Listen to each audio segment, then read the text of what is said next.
میں پہلے تو یہ عرض کرتا ہوں کہ آپ بارہا سن چکے ہیں فتنہ دجال کے بارے میں.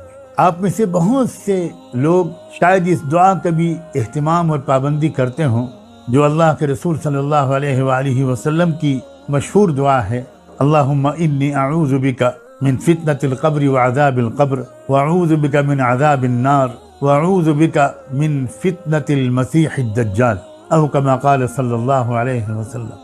اللہ کے رسول صلی اللہ علیہ وآلہ وسلم نے ہم کو یہ بھی بتایا کہ کوئی نبی آدم علیہ السلام سے لے کر خاتم النبیین محمد رسول اللہ تک انسانیت میں ایسا نہیں آیا جس نے اپنی اپنی قوم کو دجال کے فتنے سے خبردار اور آگاہ نہ کیا.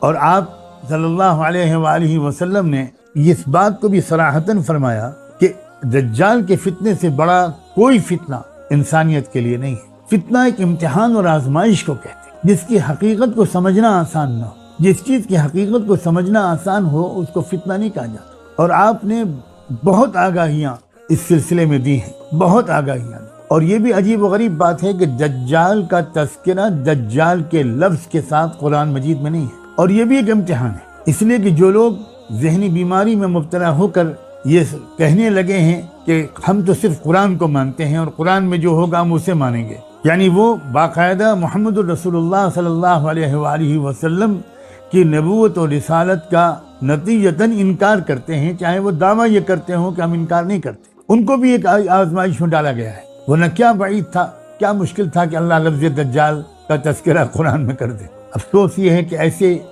بہت سے لوگوں کو بھی آج کل کے دور میں دانشور کہا جاتا ہے. اللہ جانے دانش کا ترجمہ ان لوگوں کے نزدیک کیا ہے. احادیث میں تذکرہ دجال کا بھرا ہوا ہے، باب باندھے ہیں محدثین نے. بہت اہتمام سے حضور پاک صلی اللہ علیہ وسلم کی بے شمار احادیث کا ذکر کیا گیا ہے. اور قرآن مجید سے فتنہ دجال کا ایسا جوڑ اللہ کے رسول نے خود قائم کیا ہے، خود بتایا ہے نہایت صحیح سند کے ساتھ آنے والی احادیث میں، جس میں آپ نے ارشاد فرمایا ہے کہ سورہ کہف کی ابتدائی یا آخری 10 آیات بعض روایات میں ابتدائی ہے، بعض میں آخری ہے، بعض میں اجمالی طور پر سورہ کہف کا تذکرہ ہے کہ جو وہ پڑھے گا ہر جمعے کے دن اس کو اللہ فتنہ دجال سے محفوظ رکھے گا. بعض حدیث میں یہ بھی آیا ہے کہ ایک جمعے سے اگلے جمعے تک اس کو ایک نور عطا ہوگا، ایک عجیب فہم و فراست، ایک روشنی عطا ہوگا. اس کے دل کی آنکھ کھل جائے گی.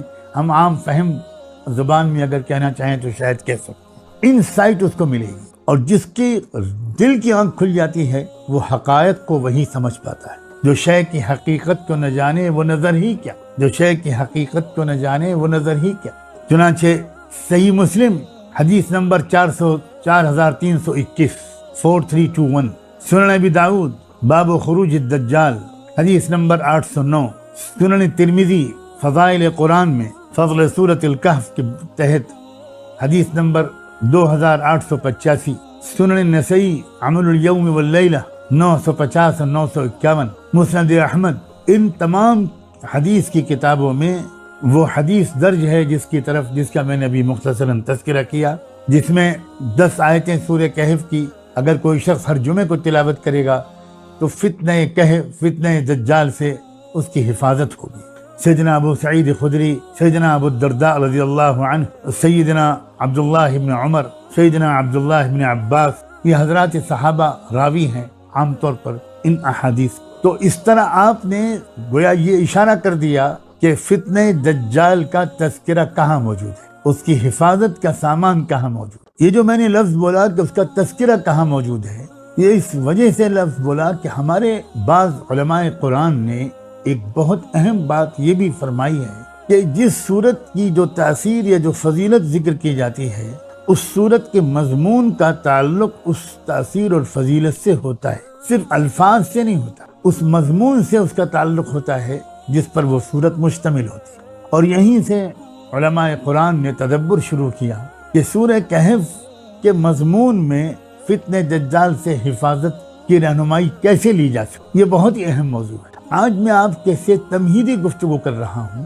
ایک تو میں نے یہ بات عرض کی کہ فتنہ دجال انسانی تاریخ کا سب سے بڑا فتنہ ہے، سخت امتحان ہے. اس امتحان میں کامیاب ہونے والوں کی تعداد بہت کم ہوگی، ناکام ہو جانے اور پھنس جانے والوں کی تعداد بہت زیادہ. دوسرے سورہ کہف ہی میں یاجوج اور ماجوج کا تذکرہ ہے. یاجوج ماجوج کا تذکرہ تو باقاعدہ الفاظ کے ساتھ ہے، اور یاجوج اور ماجوج کا تذکرہ سورہ کہف کے علاوہ سورہ انبیاء میں بھی ہے. اور یاجوج اور ماجوج کے بارے میں اللہ کے رسول صلی اللہ علیہ وآلہ وسلم کے بہت سے اہم ارشادات بھی ہیں. اب آج مجھے صرف اتنا ہی عرض کرنا ہے کہ جس دور میں ہم جی رہے ہیں پچھلے کئی سو سال سے، ان کئی سو سال میں جو دنیا میں تبدیلیاں آئیں، انقلابات ہوئے، جو نظریات پیش ہوئے دنیا کے سامنے، جو سسٹم اور جو نظام چلے، اور اس وقت جو واقعات ہو رہے ہیں اور بڑی تیزی کے ساتھ اب تو ہو رہے ہیں، جو تبدیلیاں آ رہی ہیں، ان سارے واقعات